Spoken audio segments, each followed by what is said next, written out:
Good morning friends, నేను మీ సాయి మల్లేష్ని మాట్లాడుతున్నాను. ముందుగా మా ఛానల్ సబ్స్క్రైబ్ చేసి లైక్ చేసి షేర్ చేయండి. అదేవిధంగా ప్రతి ఒక్కరు వీలైనంత ఎక్కువ మందికి షేర్ చేసి అందరూ సబ్స్క్రైబ్ చేసుకోవాల్సిందిగా కోరుచున్నాను. ఈరోజు వార్తల్లోని ముఖ్యాంశాలు తెలుసుకుందాం. ఆంధ్రజ్యోతి దినపత్రిక, బీఆర్ఎస్ నాయకుల కళ్ళల్లో కడుపులో విషయం, మూసీ కాలుష్యం కంటే అదే ప్రమాదకరం, ఫార్మా కంపెనీల వ్యర్థాలతో మూసీ కాలుష్యం, మహిళలు గర్భం దాల్చలేని దుస్థితి ఏర్పడింది. మూసీ ప్రక్షాళన చేయాలో వద్దో చెప్పాలి, డిపిఆర్ సిద్ధమయ్యాక శాసనసభలో పెడతాం, మూసీని నైట్ ఎకనామీగా మారుస్తాం, బాపు ఘాట్లో ప్రపంచంలోనే ఎత్తైన గాంధీ విగ్రహం, నార్సింగ్లో శివాలయం, మసీదు, సిక్చావినిలో గురుద్వారా, ఉప్పల్లో మెదక్ లాంటి చర్చి కడతాం, గండిపేటకు 20 టీఎంసీల గోదావరి జలాలు తరలిస్తాం, 365 రోజులు మూసీలో మంచినీళ్లు, లక్షలు కోట్ల రూపాయలు పెట్టి సోషల్ మీడియాలో నాపై దుష్ప్రచారం చేస్తున్నారు, రియల్ ఎస్టేట్ బ్రోకర్ అంటూ బదనాం, మూసీ పునరుజ్జీవంపై అసెంబ్లీలో సీఎం రేవంత్ రెడ్డి.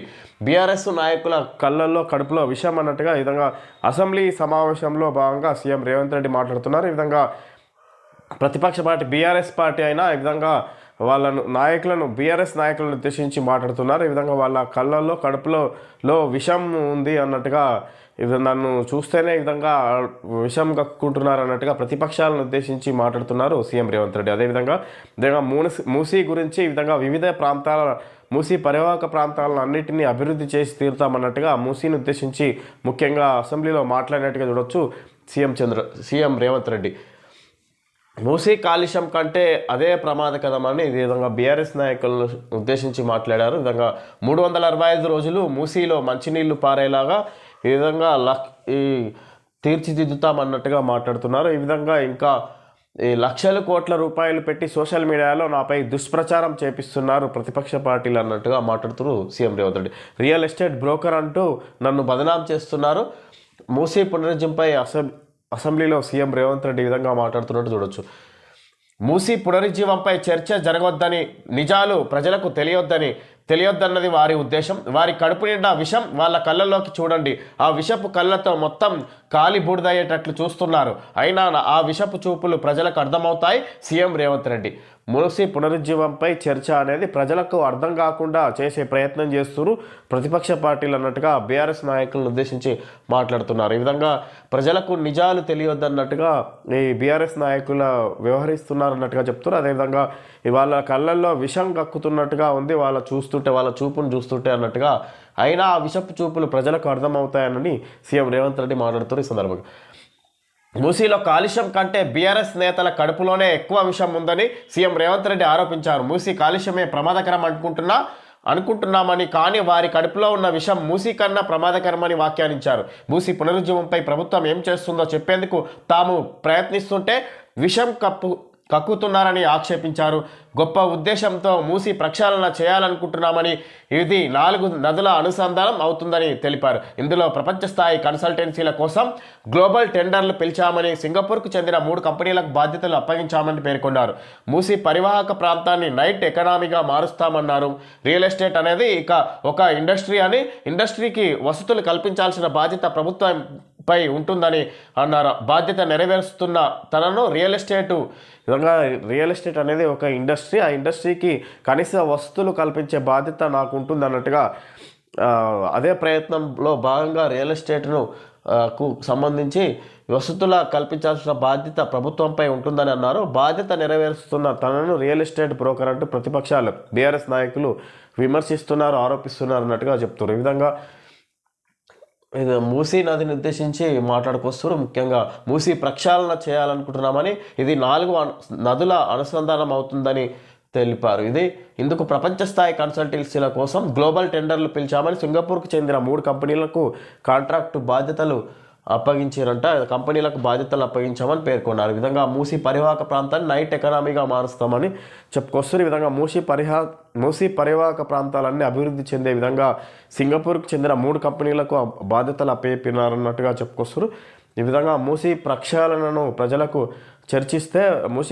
గురించి చర్చిస్తే ప్రజలకు అర్థమవుతుందనే ఉద్దేశంతో చర్చించకుండా అడ్డుపడుతున్నారన్నట్టుగా బీఆర్ఎస్ నాయకులను ఉద్దేశించి మాట్లాడుతున్నారు. ఈ సందర్భంగా జీరాంజీని వ్యతిరేకిస్తున్నాం. ఉపాధి హామీ చట్టం స్ఫూర్తిని కేంద్ర ప్రభుత్వం దెబ్బతీస్తుంది. పేదల హక్కులు హరించేలా కొత్త చట్టం, దాంతో రాష్ట్రాలపై ఆర్థిక భారం. అసెంబ్లీలో సీఎం రేవంత్ నరేగాను పునరుద్ధరించాలని డిమాండ్. జీరాంజీని వ్యతిరేకిస్తూ తీర్మానం. అలా చేసిన తొలి రాష్ట్రంగా తెలంగాణ. కూలీలను కార్పొరేట్లకు దారాదత్తం చేసే కుట్ర. డిప్యూటీ సీఎం బట్టి ధ్వజం. 50 రోజులకే పనులు లేవు, 125 రోజుల మంత్రి సీతక్క. నరేగా పేరు మార్చి గాంధీజీని రెండోసారి హత్య చేశారు కూనంనేని. బాపూజీ కలలుగన్న రామరాజ్యం, గ్రామ స్వరాజ్యమే లక్ష్యం. ఏలేటి మహేశ్వరరెడ్డి. ఈ విధంగా ఏదైతే ఈ జీరాంజీ పేరును ఉద్దేశించి ఇక్కడ మహాత్మా గాంధీ జాతీయ ఉపాధి హామీ పథకాన్ని పేరు మార్చిన సందర్భంగా కేంద్ర ప్రభుత్వం దాన్ని ఉద్దేశించి దానికి సంబంధించి అసెంబ్లీలో చర్చ పెట్టారు ఇక్కడ రాష్ట్ర ప్రభుత్వం. దానికి సంబంధించి ఒక బిల్లును ప్రవేశపెట్టినట్టుగా చూడవచ్చు. ఈ విధంగా పేదల హక్కులు హరించేలాగా కొత్త చట్టం, దాంతో రాష్ట్రాలపై ఆర్థిక భారం. అసెంబ్లీలో సీఎం రేవంత్ నరేగా పునరుద్ధరించాలని డిమాండ్. జీరాంజీని వ్యతిరేకిస్తూ తీర్మానం. అలా చేసిన తొలి రాష్ట్రంగా తెలంగాణ. జీరాంజీని వ్యతిరేకిస్తూ తీర్మానించిన తొలి రాష్ట్రంగా తెలంగాణ అన్నట్టుగా చెప్పుకొస్తుంది ఇక్కడ సీఎం రేవంత్ రెడ్డి. విధంగా తెలంగాణ ప్రభుత్వం ఈ విధంగా ఏదైతే ఉపాధి హామీ పథకాన్ని పేరు మార్చుతూ 100 నుంచి 125 రోజులుగా చేసిన దానికి రాష్ట్ర ప్రభుత్వం ముఖ్యంగా వ్యతిరేకత తెలియజేస్తుంది. ఈ విధంగా ఈ 50 రోజులకే పనులు లేవు, 125 రోజుల అని సీతక్క ప్రశ్నిస్తుంది. మంత్రి సీతక్క ప్రశ్నిస్తున్నారు. ఈ విధంగా ఇది పూర్తిగా ఇది అసలు పనులు కల్పించకుండా తప్పుదో పట్టించడానికి ఇది కేంద్ర ప్రభుత్వం చేస్తున్న చర్యగా చెప్పుకొస్తారు. ఈ జీరాంజీ పేరుతో ఉపాధి హామీ పథకాన్ని పేరు మారుస్తూ చేసిన దానికి వ్యతిరేకంగా రాష్ట్ర ప్రభుత్వం ఇక్కడ అసెంబ్లీలో వ్యతిరేకిస్తూ తీర్మానం చేసిన తెలంగాణ రాష్ట్రమే అన్నట్టుగా చెప్పుకొస్తారు మన రాష్ట్ర ప్రభుత్వం. మూసీ కంటే రేవంత్ మాటల కంపే ఎక్కువ, ముందు ఆయన నోటిని ప్రక్షాళన చేయాలి. సభను స్పీకర్ ఏకపక్షంగా నిర్వహిస్తున్నారు, జవాబు చెప్పలేక మాపై దాడి. హరీష్ రావు. స్పీకర్ సీఎం తీరుకు నిరసనగా వాకౌట్. సమావేశాలని బహిష్కరిస్తున్నట్లు వెల్లడి. గన్ పార్క్ వద్ద బీఆర్ఎస్ సభ్యుల నిరసన. కేసీఆర్ నోరు యమునా నది కంటే కంపు, ఆయన మాటలు అందరికీ తెలుసు. కోమటిరెడ్డి వెంకటరెడ్డి. ఈ విధంగా మూసీ కంటే రేవంత్ మాటలే రేవంత్ మాటల కంపే ఎక్కువ అన్నట్టుగా హరీష్ రావు మాట్లాడుతున్నారు. ఈ విధంగా అసెంబ్లీ సమావేశంలో భాగంగానే ఇవన్నీ జరిగినట్టుగా వాదోపవాదనలు చేసుకున్నట్టుగా చూడవచ్చు. ఈ విధంగా ఆయన ముందు నోటిని ప్రక్షాళన చేయాలి. సభను స్పీకర్ ఏకపక్షంగా నిర్వహిస్తున్నారు, జవాబు చెప్పలేక మాపై దాడి. హరీష్ రావు. స్పీకర్ సీఎం తీరుకు నిరసనగా వాకౌట్. సమావేశాన్ని బహిష్కరిస్తున్నట్లు వెల్లడి. గన్ పార్క్ వద్ద బీఆర్ఎస్ సభ్యుల నిరసన. ఈ విధంగా ఈ సభను వాకౌట్ చేశారు. ఈ విధంగా ప్రతిపక్ష పార్టీలను బీఆర్ఎస్ నాయకులను మాట్లాడకుండా స్పీకర్ అడ్డుపడుతున్నాడన్నట్టుగా ఏకపక్షంగా జరుగుతున్నాయి అసెంబ్లీ సమావేశాలు అన్నట్టుగా బీఆర్ఎస్ నాయకులు ఆరోపిస్తారు. ఈ సందర్భంగా సభను వాకౌట్ చేస్తున్నాం అన్నట్టుగా వాళ్ళు వాకౌట్ చేసి గన్ పార్క్ వద్ద నివాళులు అర్పించినట్టుగా చూడవచ్చు. ఈ విధంగా అసెంబ్లీ సమావేశాలకు పూర్తిగా హాజరు కాబోము అన్నట్టుగా వాళ్ళు నిరసనలు తెలిసినట్టుగా వాకౌట్ చేసి సభ నుంచి బయటకు వెళ్ళినట్టుగా చూడవచ్చు. ఈ సందర్భంగా విధంగా మాజీ సీఎం కేసీఆర్ ఏదైతే అసెంబ్లీ ఫ్లోర్ లీడర్గా నియమించారో హరీష్ రావుని, ఆ సందర్భంగా హరీష్ రావు మాత్రమే హాజరయ్యారు. హరీష్ రావు మిగతా ఎమ్మెల్యేలు మాత్రమే. కేటీఆర్ కూడా హాజరు కాలేదు అసెంబ్లీ సమావేశాలకు. ఈ సందర్భంగా కేసీఆర్ కూడా రాలేదు. హాజరైన హరీష్ రావు మిగతా ఎమ్మెల్యేలు బీఆర్ఎస్ ఎమ్మెల్యేలు హాజరైన సందర్భంగా ఈ విధంగా ఇక్కడ ఏకపక్షంగా జరుగుతుంది అసెంబ్లీ సమావేశాలు అనే ఉద్దేశంతో సభను వాకౌట్ చేసి ఉన్న హరీష్ రావు బృందం కూడా ఎమ్మెల్యేలతో పాటు వాకౌట్ చేసినట్టుగా చూడవచ్చు. పూర్తిగా ఈరోజు నుంచి బీఆర్ఎస్కి చెందిన ఎమ్మెల్యేలు కూడా అసెంబ్లీ సమావేశాలకు హాజరు కాలేకపోతారు అన్నట్టుగా చూడవచ్చు. ఈ సందర్భంగా కొత్త బైక్ పండగ తర్వాత పురపోరు. ఈ నెల చివరి వారంలో షెడ్యూల్ విడుదల. ఫిబ్రవరి 2వ వారంలో పోలింగ్ జరిగే అవకాశం. అదే నెల 3 నుంచి సీఎం రేవంత్ జిల్లాల పర్యటన, ప్రచారము కలిసొచ్చేలా అభివృద్ధి కార్యక్రమాలు. జనవరి 19న దావోస్కు సీఎం, అట్నుంచి అమెరికాకు, 1న తిరిగి హైదరాబాద్కు రాక. పండగ తర్వాత పురపాలిక ఎన్నికలు, మున్సిపల్ ఎన్నికలు అన్నట్టుగా చూడొచ్చు. ఈ విధంగా ఈ నెల చివరి వారంలో షెడ్యూల్ విడుదల. ఫిబ్రవరి 2వ వారంలో పోలింగ్ జరిగే అవకాశం. అదే నెల 3 నుంచి సీఎం రేవంత్ జిల్లాల పర్యటన, ప్రచారం కలిసొచ్చేలా అభివృద్ధి కార్యక్రమాలు. జనవరి 19న దావోస్కు సీఎం, అట్నుంచి అమెరికాకు, 1న తిరిగి హైదరాబాద్కు రాక. దాకా జనవరి 19న దావోస్కు వెళ్తున్నారు, అట్నుంచి అమెరికా వెళ్తారు. తర్వాత ఫిబ్రవరి 1న మళ్ళీ తిరిగి తెలంగాణ రాష్ట్రానికి రాబోతున్నారు. ఆ తర్వాత ఇక్కడ ఈ నెల చివరి వారంలో షెడ్యూల్ విడుదల. పండగ తర్వాత పురపోరు. ఈ ఫిబ్రవరి 2వ వారంలో పోలింగ్ జరిగే అవకాశం ఉంటుంది. ఫిబ్రవరి ఈ లోపలనే ఈ విధంగా జిల్లాల పర్యటన కొనసాగే అవకాశం ఉంది సీఎం రేవంత్ రెడ్డిది. ముఖ్యంగా ఈ మున్సిపాలిటీ ఎన్నికలకు సంబంధించి హైదరాబాద్ మినహా మిగతా మున్సిపల్ కార్పొరేషన్ల ఎన్నికలు జరుగుతున్నాయి అన్నట్టుగా చూడవచ్చు. ఆ ఎన్నికలకు సంబంధించి ఈ నెల చివరి వారంలో షెడ్యూల్ విడుదల చేయనుంది ఎన్నికల కమిషన్. తర్వాత ఫిబ్రవరి 2వ వారంలో ఎన్నికలు జరగనున్నాయి. ఈ విధంగా ఈ భాగంలోనే దీన్ని ఉద్దేశించే సీఎం రేవంత్ రెడ్డి జిల్లాల పర్యటన కొనసాగిస్తారన్నట్టుగా చూడవచ్చు. తర్వాత ఇక్కడ జిల్లాల పర్యటన ముగిసిన తర్వాతనే ఆయన దావోస్, అటు తర్వాత అమెరికా, తర్వాత తిరిగి ఫిబ్రవరి 1కి మళ్ళీ తెలంగాణ రాష్ట్రంకి వస్తారు. ఆ తర్వాత మున్సిపల్ ఎన్నికలు నిర్వహించబోతున్నట్టుగా జరగబోయే అవకాశం ఉంది ఫిబ్రవరి 2వ వారంలో అన్నట్టుగా చూడొచ్చు. కేసీఆర్ సభకు రావాలి, ఆరోపణలపై మాట్లాడి చిత్తశుద్ధి నిరూపించుకోవాలి, లేకుంటే బీఆర్ఎస్ను దేవుడు కూడా కాపాడలేడు. పాలమూరు రంగారెడ్డిని జూరాల నుంచి శ్రీశైలానికి ఎందుకు మార్చారో కేసీఆరే వచ్చి చెప్పాలి. పాలమూరులో ప్యాకేజీ అమ్ముకున్న హరీష్ రావు, ఆయన వల్లే ఆ ప్రాజెక్టు ఇబ్బందుల్లో పడింది. కేటీఆర్, హరీష్ పిల్లకాకులు నాన్న నీడలో పెరిగారు. కేసీఆర్ పిలిచినా ఇక బీఆర్ఎస్లోకి వెళ్ళను, 5న మండలిలో రాజీనామా కారణాలు చెప్తా కవిత. ఈ విధంగా 5న మండలిలో శాసన మండలిలో తన ఎమ్మెల్సీ పదవికి రాజీనామా గల కారణాలు చెప్తా అన్నట్టుగా చెప్తున్నారు కవిత గారు. ఈ విధంగా అసెంబ్లీ సమావేశాలకు కేసీఆర్ హాజరు కావాలి, లేని పట్ల బీఆర్ఎస్ పార్టీని దేవుడు కూడా కాపాడలేడన్నట్టుగా మాట్లాడుతున్నారు తెలంగాణ జాగృతి వ్యవస్థాపకులు కవిత గారు. ఈ విధంగా శ్రీశైలానికి ఎందుకు మార్చారో కేసీఆర్ వచ్చి చెప్పాలి. పాలమూరు రంగారెడ్డిని జూరాల నుంచి శ్రీశైలానికి ఎందుకు మార్చారో కేసీఆర్ వచ్చి చెప్పాలి. పాలమూరులో ప్యాకేజీ అమ్ముకున్న హరీష్ రావు, ఆయన వల్లే ఆ ప్రాజెక్టు ఇబ్బందుల్లో పడింది. కేటీఆర్, హరీష్ రావు పిల్లకాకులు నాన్న నీడలో పెరిగారన్నట్టుగా కేటీఆర్ హరీష్ రావును ఉద్దేశించి మాట్లాడుతున్నారు. కేసీఆర్ పిలిచినా ఇక బీఆర్ఎస్కు పార్టీలోకి వెళ్ళను అన్నట్టుగా మాట్లాడుతున్నారు. ఈ విధంగా ఇక్కడ బీఆర్ఎస్లో ఇక జాయిన్ అయ్యే ప్రసక్తే లేదు అన్నట్టుగా చెప్పుకొస్తున్నారు తెలంగాణ జాగృతి వ్యవస్థాపకులు కల్వకుంట్ల కవిత గారు. కేసీఆర్ అసెంబ్లీకి రాకుండా, సభలో మాట్లాడకుండా ఉంటే ఇక బీఆర్ఎస్ను దేవుడు కూడా కాపాడలేడని తెలంగాణ జాగృతి అధ్యక్షురాలు కల్వకుంట్ల కవిత అన్నారు. పాలమూరు రంగారెడ్డి ఇంటేక్ పాయింట్ను జూరాల నుంచి శ్రీశైలానికి ఎందుకు మార్చారో ఆయనే స్వయంగా అసెంబ్లీకి వచ్చి సమాధానం చెప్పాలని కోరారు. శుక్రవారం శాసనమండలి ఆవరణలో ఆమె మీడియాతో చిట్చాట్గా మాట్లాడారు. బబుల్ షూటర్ల బుడగలు పేల్చేవారి వల్లే పార్టీకి ట్రబుల్స్ వచ్చాయని వ్యాఖ్యానించారు. హరీష్ కారణంగానే మొదటి ప్యాకేజీ దెబ్బతిందని, పాలమూరు రంగారెడ్డి ప్రాజెక్టు ఇబ్బందుల్లో పడిందని ఆరోపించారు. రేవంత్తో కేసీఆర్ మాటలు పడాల్సిన అవసరం వచ్చింది.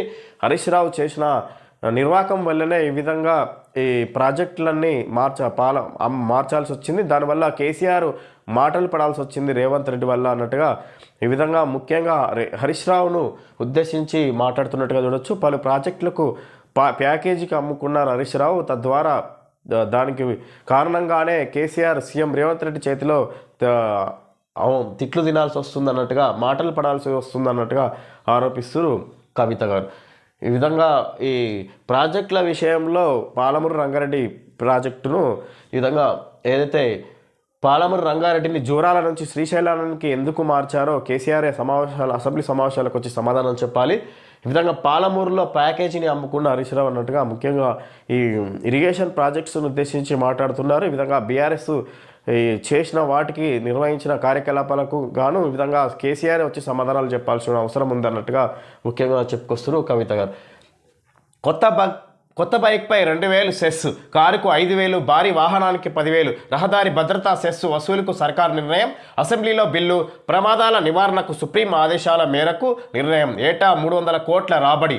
తేలికపాటి రవాణా వాహనాల త్రైమాసిక పన్ను లైఫ్ ట్యాక్స్గా మార్పు.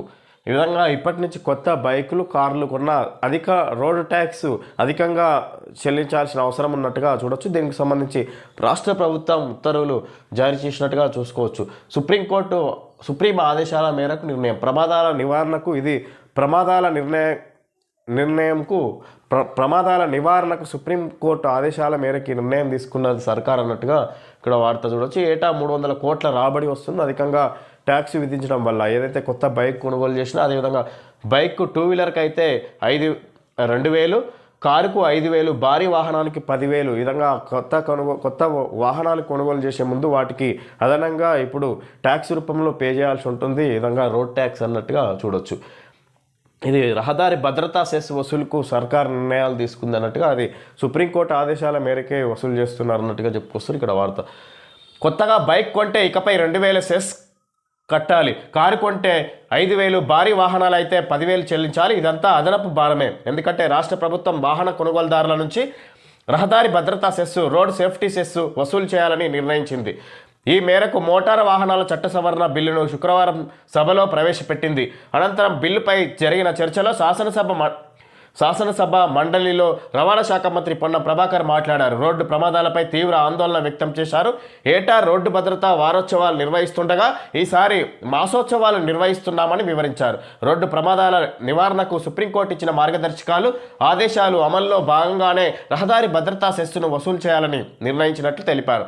రాష్ట్రంలో ఇకపై కొనుగోలు చేసే కొత్త ద్విచక్ర వాహనాలపై 2,000, కార్లపై 5,000, భారీ వాహనాలపై 10,000 చొప్పున రోడ్డు భద్రతా సెస్సును విధించనున్నట్లు మంత్రి తెలిపారు. ఆటోలు, ట్రాక్టర్, ట్రైలర్లకు ఈ పన్ను ఉండదన్నట్టుగా చెప్పుకొస్తారు. ఆటోలు, ట్రాక్టర్, ట్రైలర్లకు ఈ పన్ను ఉండేది మినహాయింపు ఉన్నట్టుగా చూడవచ్చు. ఈ విధంగా ఏదైతే 2 వీలర్, కార్లు, అదే ఇంకా పెద్ద వెహికల్ ఉన్న వాటికి 2 వీలర్కి అయితే 2,000, కార్లకైతే 5,000, ఇంకా పెద్ద భారీ వాహనాలకు 10,000 చొప్పున రాష్ట్ర ప్రభుత్వం ఇది అదనంగా సెస్ రోడ్డు ప్రమాదాల నుంచి నివారించడానికి గాను ఈ విధంగా రోడ్ ట్యాక్స్గా విధిస్తుంది అన్నట్టుగా చూడవచ్చు. ఇది రాష్ట్ర ప్రభుత్వం తీసుకున్న నిర్ణయం అన్నట్టుగా సుప్రీంకోర్టు ఆదేశాల మేరకే ఈ నిర్ణయం తీసుకున్నారన్నట్టుగా ఇక్కడ వార్త చూడొచ్చు. భవనాల క్రమబద్ధీకరణ ప్రకటిస్తాం, న్యాయపరమైన చిక్కులన్నీ త్వరలో పరిష్కరిస్తాం. శ్రీధర్ బాబు. రాష్ట్రంలో మరో 2 ప్రైవేటు యూనివర్సిటీలకు అనుమతి, రంగారెడ్డి, భువనగిరి జిల్లాలో ఏర్పాటు. నిజంగా భవనాల క్రమబద్ధీకరణ ప్రకటిస్తాం, న్యాయపరమైన చిక్కులని త్వరలో పరిష్కరిస్తాం. రాష్ట్రంలో మరో 2 యూనివర్సిటీలు, ఒకటి రంగారెడ్డి, భువనగిరి జిల్లాలో ఏర్పాటు. ఈ విధంగా ఏదైతే భవనాలు అనుమతి లేకుండా నిర్మించారో, పెద్ద భవనాలు హైదరాబాద్లో ఇతర పరిసర ప్రాంతాల్లో నిర్మించిన వాటిపై చట్టం తీసుకొస్తామన్నట్టుగా, అలాంటి అనుమతులు లేకుండా నిర్మించడానికి అవకాశం లేకుండా కొత్త చట్టాలను తీసుకొస్తామన్నట్టుగా, న్యాయపరమైన చిక్కులన్నీ త్వరలో పరిష్కరిస్తామని, భవనాల క్రమబద్ధీకరణ ప్రకటిస్తామన్నట్టుగా మంత్రి శ్రీధర్ బాబు తెలియజేస్తారు. అదేవిధంగా 2 యూనివర్సిటీలు కొత్తగా ఏర్పాటు చేస్తామన్నట్టుగా చెప్పుకొస్తారు. మరో 2 ప్రైవేట్ యూనివర్సిటీలకు అనుమతి ఇస్తున్నారు అన్నట్టుగా చూడొచ్చు. ఒకటి రంగారెడ్డి, భువనగిరి జిల్లాలో ఏర్పాటు చేస్తారు. భవన క్రమబద్ధీకరణ పథకం బీఆర్ఎస్ ప్రకటిస్తామని శాసనసభ వ్యవహారాల మంత్రి శ్రీధర్ బాబు తెలిపారు. జిహెచ్ఎంసీ చట్టం సవరణలపై జరిగిన చర్చలో ఈ అంశాన్ని ఎంఐఎం శాసనసభ పక్ష నేత అక్బరుద్దీన్ ఓవైసీ లేవనెత్తారు. నగరంలో వేల మంది తమ భవనాలకు క్రమబద్ధీకరణ కోసం ఈ విధంగా అనుమతులు తీసుకోకుండానే భవనాలు నిర్మించుకుని ఆ విధంగా ఈ విధంగా నిర్మాణాలు చేపట్టకుండా ముందుగానే అనుమతి తీసుకోవడానికి కొత్త చట్టం తీసుకొస్తామన్నట్టుగా సవరణ జరుగుతుంది అన్నట్టుగా ఇక్కడ చెప్పుకొచ్చారు. ఈ విధంగా జిహెచ్ఎంసీ పరిధిలో ఎలాంటి అనుమతులు లేకుండా నిర్మించుకుంటున్నారు అని ఎంఐఎం శాసనసభ పక్ష నేత అక్బరుద్దీన్ ఓవైసీ ఈ అంశాన్ని లేవనెత్తిన సందర్భంగా దానికి స్పందిస్తూ ఈ విధంగా భవన క్రమబద్ధీకరణను ప్రకటిస్తామన్నట్టుగా, సవరణలు తీసుకొస్తామన్నట్టుగా చెప్పుకొస్తారు. సందర్భంగా భవన క్రమబద్ధీకరణ పథకం ప్రకటిస్తామని శాసనసభ వ్యవహారాల మంత్రి శ్రీధర్ బాబు తెలిపారు. అదేవిధంగా ఇక్కడ రంగారెడ్డి జిల్లాలో, భువనగిరి జిల్లాలో 2 కొత్త ప్రైవేట్ యూనివర్సిటీలకు కూడా అనుమతిస్తామన్నట్టుగా చెప్పుకొస్తారు. కార్పొరేషన్లకు ఓకే, పంచాయతీరాజ్, పురపాలక, జిహెచ్ఎంసీ చట్టాలను సవరించిన ప్రభుత్వం. 3 బిల్లులకు శాసనసభ ఆమోదం. ఎమ్మెల్యేలతో మాట్లాడాకే కార్పొరేషన్ల సంఖ్యపై నిర్ణయం. విలీన మున్సిపాలిటీల్లో ప్రజలపై పన్నుల భారం ఉండదు. భవన నిర్మాణ అనుమతుల మీద కూడా భారం వెయ్యబోం. మౌలిక వసతుల్లో అసమానతలు తగ్గించేందుకే విలీనం. శాస్త్రీయంగానే సరిహద్దుల నిర్ణయం, ఆందోళన వద్దు. సమగ్ర అభివృద్ధికి ప్రణాళికలు. 360 డిగ్రీల కోణంలో మెట్రో, జిహెచ్ఎంసీ విలీనంపై సభలో మంత్రి శ్రీధర్ బాబు. కోఆర్బన్ ఏరియాను ఆర్థిక జోన్గా గుర్తించినట్లు వెల్లడి. జిహెచ్ఎంసీ విస్తరణ అశాస్త్రీయంగా ఉంది. ప్రభుత్వానికి తొందరపాటు చర్య. ఎమ్మెల్యే అక్బరుద్దీన్. గ్రేటర్ హైదరాబాద్ భవిష్యత్తును తాకట్టు పెట్టేలా విస్తరణ. బీజేపీ ఎమ్మెల్యే పాల్వాయి హరీష్ బాబు విమర్శ. మున్సిపల్ సవరణ బిల్లులకు మండలి ఆమోదం. ఈ విధంగా కార్పొరేషన్లకు ఓకే, పంచాయతీరాజ్, పురపాలక, జిహెచ్ఎంసీ చట్టాలను సవరించిన ప్రభుత్వం. ఈ విధంగా 3 బిల్లులకు శాసనసభ ఆమోదం. ఎమ్మెల్యేలతో మాట్లాడాకే కార్పొరేషన్ల సంఖ్యపై నిర్ణయం. విలీన మున్సిపాలిటీల్లో ప్రజలపై పన్నుల భారం ఉండదు. భవన నిర్మాణ అనుమతుల మీద కూడా భారం వేయబోం. మౌలిక వసతుల్లో అసమానతలు తగ్గించేందుకే విలీనం, శాస్త్రీయంగానే సరిహద్దుల నిర్ణయం, ఆందోళన వద్దు. ఈ విధంగా ఏదైతే 150 నుంచి 300 వరకు మున్సిపాలిటీలు చేసిందో జిహెచ్ఎంసీ పరిధిని విస్తరించిన సందర్భంగా అన్ని కోణాల్లో ఇక్కడ ఆలోచనలు చర్చించే ఈ విధంగా విభజించడం, సరిహద్దుల విషయంలో కూడా ఆందోళన వద్దన్నట్టుగా పన్నుల భారం కూడా పరిధీయం. ఈ సందర్భంగా ఏదైతే ఈ మున్సిపాలిటీలను కార్పొరేషన్లు పెంచిన సందర్భంగా ఈ విధంగా ఇది భవన అనుమతులది క్రమబద్ధీకరణ అనుమతుల కోసం తీసుకునేదానికి, అదేవిధంగా ఈ అనేక రకాల ఈ ప్రజలపై పన్నుల భారం ఉండదు అన్నట్టుగా విలీన మున్సిపాలిటీల్లో ప్రజలపై పన్నుల భారం కూడా ఉండబోదు అన్నట్టుగా ఇక్కడ చెప్పుకొస్తున్నారు మంత్రి శ్రీధర్ బాబు. ఈ విధంగా విస్తరించిన సందర్భంగా ఎలాంటి ఆందోళనకు గురి కావద్దన్నట్టుగా అన్ని విధాల్లో అన్ని కోణాల్లో 360 degrees కోణాల్లో చర్చించే అన్ని పరిశీలించే ఈ నిర్ణయం తీసుకున్నాం అన్నట్టుగా చెప్పుకొస్తున్నారు మంత్రి శ్రీధర్ బాబు. హైదరాబాద్ మహానగరాన్ని ఎన్ని కార్పొరేషన్లుగా విభజిస్తారనే దానిపై నగరం పరిధిలోని ఎమ్మెల్యేలు, ఎంపీలు, ఇతర ప్రజాప్రతినిధులతో సీఎం రేవంత్ రెడ్డి చర్చిస్తారని, ఆ తర్వాతే తుది ప్రకటన చేస్తారని మంత్రి శ్రీధర్బాబు పేర్కొన్నారు. మౌలిక వసతుల్లో అసమానతలు తగ్గించేందుకు ఓఆర్ఆర్ లోపల ఉన్న కోర్ అర్బన్ ఏరియా సమగ్ర అభివృద్ధికి ప్రణాళికలు రూపొందించేందుకే మున్సిపాలిటీల విలీనం చేపట్టినట్లు తెలిపారు. 2053 చదరపు కిలోమీటర్ల విస్తీర్ణంలో పరిధిలో 12 జోన్లు, 60 సర్కిళ్లు ఏర్పాటు చేశామన్నారు.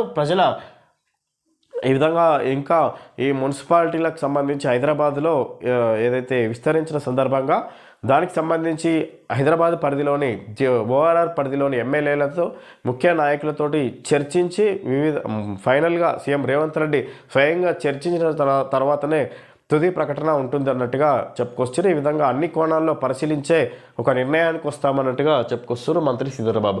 ఈ విధంగా ఎలాంటి ఇబ్బందులు రాకుండానే దీనికి సంబంధించి 300 డివిజన్లకు సంబంధించి ఉద్యోగులను కూడా ముందే నియమించుకొని ఈ కార్యక్రమాలు చేపడతాము. దానికి సంబంధించిన ఎన్నికలైనా ఎలాంటి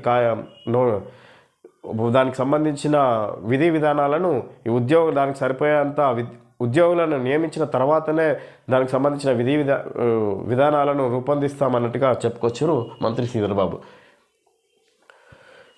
ఉమర్ ఖలీద్కు మమ్దాని సంఘీభావం, మేమంతా నీ గురించే ఆలోచిస్తున్నామని సందేశం. ఉమర్కు మద్దతుగా అమెరికా చట్టసభ సభ్యుల లేఖ, ఇది భారత్ వ్యవహారాల్లో జోక్యం చేసుకోవడమే బీజేపీ. విధంగా ఉమర్ ఖలీద్కు మమ్దాని సంఘీభావం. ఈయన అమెరికా చెందిన మేయర్గా చెప్పుకోవచ్చు. ఒక పట్టణానికి సంబంధించి ఇతను భారతదేశానికి సంబంధించి ఢిల్లీలో అల్లర్లకు కారణమైన సందర్భంగా ఇతన్ని అమెరికాలో జైలుకు పంపించినట్టుగా చూడవచ్చు. ఈ విధంగా ఇక్కడ ఈ ఇండియాను ఉద్దేశించి తప్పుడు సంకేతాలు వచ్చే విధంగా ఆయన మాట్లాడిన ఉద్దేశించి, అదేవిధంగా ఢిల్లీలో అల్లర్లకు కారణమైన కీలక వ్యక్తిగా భావించి ఇతన్ని జైల్లో ఉంచారు. దీనికి సంబంధించి ఉమర్ ఖలీద్కు మమ్దాని సంఘీభావం తెలియజేస్తారు. ఈ విధంగా భారత్ వ్యతిరేక వ్యక్తికి అనుకూలించడం, ఆయన ఉద్దేశించి సానుకూలంగా మాట్లాడడం భారత వ్యతిరేక కార్యకలాపాలకు పాల్పడ్డట్టుగా భావిస్తున్నట్టుగా ఇక్కడ బీజేపీ వర్గాలు తెలియజేస్తున్నాయి. ఈ విధంగా ఉమర్ మద్దతుగా అమెరికా చట్టసభ సభ్యుల లేఖ, ఉమర్కు మద్దతుగా అమెరికా చట్టసభ సభ్యుల లేఖ, ఇది భారత వ్యవహారాల్లో జోక్యం చేసుకోవడమే బీజేపీ. గ్రోక్ అసభ్య కంటెంట్పై కేంద్రం సీరియస్, మహిళల చిత్రాలను అశ్లీలంగా మార్చేందుకు వీలు కల్పిస్తున్న గ్రోక్ 72 గంటల్లో ఆ పోస్టులన్నీ తొలగించాలంటూ ఎక్స్కు కేంద్ర సమాచార శాఖ నోటీసులు. గ్రోక్ అసభ్య కంటెంట్పై కేంద్రం సీరియస్, మహిళల చిత్రాలను అశ్లీలంగా మార్చేందుకు వీలు కల్పిస్తున్న గ్రోక్ 72 గంటల్లో ఆ పోస్టులన్నీ తొలగించాలంటూ ఎక్స్కు కేంద్ర సమాచార శాఖ నోటీసులు. విధంగా ఎక్స్ ఏదైతే క్రియేట్ చేసిన గ్రోక్ అనే ఇదొక యాప్ ఎక్స్లో భాగంగా ఇది ఉన్నట్టుగా చూడవచ్చు. ఇది అసభ్య కంటెంట్పై ఏదైతే ఈ మహిళల చిత్రాలను అశ్లీల కంటెంట్తో చిన్న దుస్తులతో చూపించడానికి ఇది ఉపయోగించే ఒక లింక్ లాగా ఉంటుంది అందులో ఎక్స్లో. ఈ విధంగా దీనిపై కేంద్ర ప్రభుత్వం సీరియస్గా తీసుకున్నట్టుగా చూడవచ్చు. ఈ విధంగా ఎక్స్కు ఆదేశాలు ఇచ్చింది, సమాచార శాఖ నోటీసులు కూడా ఇచ్చింది. 72 గంటల్లో ఆ పోస్టులన్నీ తొలగించాలంటూ ఎక్స్కు కేంద్ర సమాచార శాఖ ఈ నోటీసులు పంపినట్టుగా చూడొచ్చు. 72 గంటల్లో దానికి సంబంధించి వివరణ కూడా కోరినట్టు చూడొచ్చు ఇక్కడ కేంద్ర సమాచార శాఖ ఎక్స్ కంపెనీకి. పొగమంచు గుప్పిట, రాష్ట్రంలో చాలా చోట్ల ఉదయం 9 దాకా వీడని మంచుతర, రహదారులపై వాహనదారులకు తీవ్ర ఇబ్బందులు, విమాన రాకపోకలకు తీవ్ర అంతరాయం, తగ్గిన చలి. నల్గొండ పట్టణ శివార్లలో పొగమంచు. విధంగా పొగమంచు గుప్పిట రాష్ట్రంలో చాలా చోట్ల ఉదయం 9 దాకా వీడింది పొగమంచు. ఈ విధంగా విమాన రాకపోకలకు రహదారులపై వాహనదారులకు తీవ్ర ఇబ్బందులు. ఉదయం 9 దాటినాక కూడా వీడని మంచు అన్నట్టుగా చూడొచ్చు. రాష్ట్రం పొగమంచు గుప్పెట్లో బందీగా మారింది. రాష్ట్రంలోని చాలా ప్రాంతాల్లో ఉదయం 9 గంటలకు కూడా పొగమంచు తెరపీయడం లేదు. హైదరాబాద్ నగరం శివారు ప్రాంతాలు, ఓఆర్ఆర్, హైదరాబాద్ విజయవాడ జాతీయ రహదారి, అద్దంకి నార్కట్పల్లి జాతీయ రహదారి, హైదరాబాద్ శ్రీశైలం నాగార్జున సాగర్ హైవే, కుమరంభీం జిల్లా సిరిపూర్ యు మండలంలోని పలు గ్రామాలు, సిరిసిల్ల పట్టణంతో పాటు చాలా ప్రాంతాల్లో శుక్రవారం ఉదయం దట్టమైన పొగమంచు కమ్మేసింది. ఉదయం 9 గంటలకు కూడా కొన్ని ప్రాంతాల్లో మంచు ప్రభావం. విధంగా నల్గొండ పట్టణ ప్రాంతాల శివారులో పొగమంచు. ఉదయం 9 దాటినా కూడా పొగమంచు తెర ఇంకా పోకుండా సూర్యుడు బయటికి రాకుండా ఉన్న చూడొచ్చు వాతావరణం. ఈ విధంగా ఈ తెలంగాణలో ఈ విధంగా వివిధ ప్రాంతాల్లో కూడా చాలా చోట్ల పొగమంచుతోటి ఉదయం 9 దాటిన తర్వాత కూడా పొగమంచుతోటి కూడిన వాతావరణం ఉన్నట్టుగా చూడవచ్చు. ఈ విధంగా రహదారుల్లో ప్రయాణించే వాహనదారులకు, అదేవిధంగా హెలికాప్టర్లకు కూడా, విమానాల రాకపోకలకు కూడా తీవ్ర అంతరాయం కలుగుతుంది అన్నట్టుగా చూడొచ్చు. ఈ విధంగా మంచు ఏర్పడుతున్నా కూడా చలి తీవ్రత కొద్దిగా తగ్గిందన్నట్టుగా చూడొచ్చు. ఈ సందర్భంగా జల వివాదాలపై కమిటీ 13 మందితో ఏర్పాటు చేసిన కేంద్ర జలశక్తి శాఖ కమిటీలో ఇరు రాష్ట్రాల నుంచి 4 చొప్పున అధికారులు. కృష్ణా గోదావరి బోర్డుల చైర్మన్లకు స్థానం. కేంద్ర జల సంఘం చైర్మన్ సారథ్యం. 3 నెలల్లో నివేదిక ఇవ్వాలని గడువు. కేంద్ర మంత్రి కిషన్ రెడ్డి వెల్లడి. జల వివాదాలపై కమిటీని వేస్తుంది ఇక్కడ కేంద్ర ప్రభుత్వం. ఇక్కడ 13 మందితో ఏర్పాటు చేసిన కేంద్ర జలశక్తి శాఖ ఈ కమిటీలో ఇరు రాష్ట్రాల వ్యక్తులు నుంచి 4 చొప్పున అధికారులు. ఈ విధంగా కృష్ణానది గోదావరి బోర్డుల చైర్మన్లకు స్థానం. కేంద్ర జలసంఘం చైర్మన్ సారథ్యం. 3 నెలల్లో నివేదిక ఇవ్వాలని గడువు. కేంద్ర మంత్రి కిషన్ రెడ్డి ఈ వివరాలు తెలియజేసినట్టుగా చూడొచ్చు. ఈ విధంగా జల వివాదాలపై కమిటీని ఏర్పాటు చేసినట్టుగా చూడొచ్చు. 13 మందితో కూడిన ఇక్కడ ఇరు రాష్ట్రాలకు సంబంధించిన అధికారులు, అక్కడి నుంచి 4, ఇక్కడి నుంచి 4, ముఖ్యం కేంద్ర కమిటీ నుంచి కూడా చైర్మన్లను, గోదావరి కృష్ణా బోర్డులను చైర్మన్లకు కూడా స్థానం కల్పించారు. ఈ విధంగా ఈ జల వనరులపై ఏదైతే వివాదం నడుస్తుందో వాటిపై విచారణ చేపట్టి పూర్తి స్థాయిలో ఒక నివేదికను అందించాలి కేంద్ర ప్రభుత్వానికి అన్నట్టుగా కేంద్ర ప్రభుత్వం ఒక కమిటీని ఏర్పాటు చేసింది. వారికి 3 నెలల గడువు ఇస్తూ ఈ విధంగా నిర్ణయం తీసుకున్నట్టుగా చూడొచ్చు కేంద్ర ప్రభుత్వం. 2 తెలుగు రాష్ట్రాల మధ్య జల వివాదాల పరిష్కారానికి కేంద్ర ప్రభుత్వం కీలక నిర్ణయం తీసుకుంది. ఇరు రాష్ట్రాల మధ్య జలాలను న్యాయంగా, సమర్థవంతంగా, ఎలాంటి ఇబ్బందులు తలెత్తకుండా పంచుకోవడానికి అవసరమైన ఆచరణీయ పరిష్కారాలను సూచించేందుకు కేంద్ర జలశక్తి శాఖ ప్రత్యేక కమిటీని ఏర్పాటు చేసింది. శుక్రవారం కేంద్ర జలశక్తి శాఖ senior joint commissioner Sanjay Kumar Singh ఈ మేరకు ఉత్తర్వులు జారీ చేశారని కేంద్ర మంత్రి కిషన్ రెడ్డి వెల్లడించారు. ఈ కమిటీ 2 రాష్ట్రాల మధ్య నీటి పంపకాలు, నిర్వహణలో ఉన్న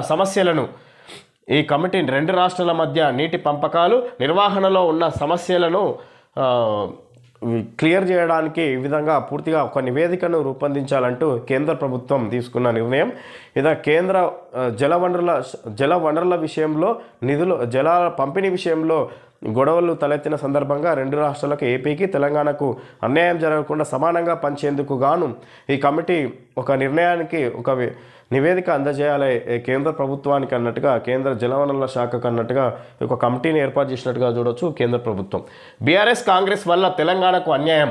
కృష్ణా జలాలపై మీరు తప్పు చేసి కేంద్రంపై నెడతారా? ప్రజలకు క్షమాపణ చెప్పాలి కేంద్ర మంత్రి బండి సంజయ్. ఇలాగా బీఆర్ఎస్ కాంగ్రెస్ వల్ల తెలంగాణకు అన్యాయం జరిగింది. గోదావరి కృష్ణా జలాలపై మీరు తప్పు చేసి కేంద్రంపై నెడతారన్నట్టుగా బీఆర్ఎస్ను ఇటు కాంగ్రెస్ ప్రభుత్వాలను ఉద్దేశించి బండి సంజయ్ మాట్లాడుతున్నారు. ఈ విధంగా ప్రజలకు క్షమాపణ చెప్పాలన్నట్టుగా మాట్లాడుతున్నారు బండి సంజయ్. విద్యార్థుల తల్లిదండ్రుల వాట్సాప్కు ఇంటర్ హాల్ టికెట్లు. ఫిబ్రవరి 25వ తేదీ నుంచి ఇంటర్ వార్షిక పరీక్షలు. బోర్డు కార్యదర్శి విద్యార్థుల తల్లిదండ్రులకు వాట్సాప్కి వాళ్ళ ఇంటర్మీడియట్ పరీక్షల నేపథ్యంలో వాళ్ళ తల్లిదండ్రులకు హాల్ టికెట్లు పంపే అవకాశం ఉన్నట్టుగా చూడవచ్చు. ఇంటర్నెట్ నుంచి డౌన్లోడ్ చేసుకొని తీసుకోవాల్సిన అవసరం లేకుండా వాట్సాప్కే హాల్ టికెట్లు పంపిస్తున్నా అన్నట్టుగా చూడవచ్చు ఇంటర్ విద్యార్థులకు. పెట్టుబడుల్లో ఆంధ్రప్రదేశ్ టాప్. దేశంలోకి వచ్చిన పెట్టుబడుల్లో 4వ వంతు ఆ రాష్ట్రానికే. బ్యాంక్ ఆఫ్ బరోడా నివేదిక కథనం ప్రచురించిన ఫోర్బ్స్ ఇండియా. పెట్టుబడి అనుకూల విధానాల వల్లే అనుమతులు శరవేగంగా ఇస్తున్నాం, అందుకే అగ్రస్థానంలో నిలిచాం ఏపీ. ఈ విధంగా పెట్టుబడుల్లో ఆంధ్రప్రదేశ్ టాప్. ఈ విధంగా వివిధ దేశాల నుంచి వచ్చి పెట్టుబడులు అత్యధికంగా పెడుతున్న రాష్ట్రం ఏపీగా ఇక్కడ ఒక నివేదిక ఇచ్చింది. కథనం ప్రచురించిన Forbes India. Bank of Baroda నివేదికలో బ్యాంక్ ఆఫ్ బరోడా కమిటీ నివేదిక అందజేసింది. ఈ కథనం ప్రచురించిన ఫోర్బ్స్ ఇండియా వాళ్ళు ఈ కథనం ప్రచురించినట్టుగా చూడవచ్చు. వాళ్ళు పెట్టుబడి అనుకూల విధానాల వల్లే అనుమతులు శరవేగంగా ఇస్తున్నాం, పెట్టుబడి అనుకూల విధానాల వల్లే అనుమతులు శరవేగంగా ఇస్తున్నాం, అందుకే అత్యధిక స్థాయిలో పెట్టుబడులు ఏపీకి వస్తున్నాయి అన్నట్టుగా, అందుకే అగ్రస్థానంలో నిలిచామన్నట్టుగా ఏపీకి సంబంధించిన శాఖ తెలియజేసినట్టుగా చూడవచ్చు. ఈ పెట్టుబడులను ఎవరైతే రోల్ చేస్తున్నారో వాళ్ళకి సంబంధించి ఈ విధంగా అన్ని రాష్ట్రాల కంటే ఏపీలోనే ఈ విధంగా పెట్టుబడులు అత్యధికంగా పెడుతున్నారు అన్నట్టుగా చూడవచ్చు ఈ సందర్భంగా. ఓకే ఫ్రెండ్స్, ఈరోజు వార్తల్లోని ముఖ్యాంశాలు తెలుసుకోవడం జరిగింది. Thank you friends.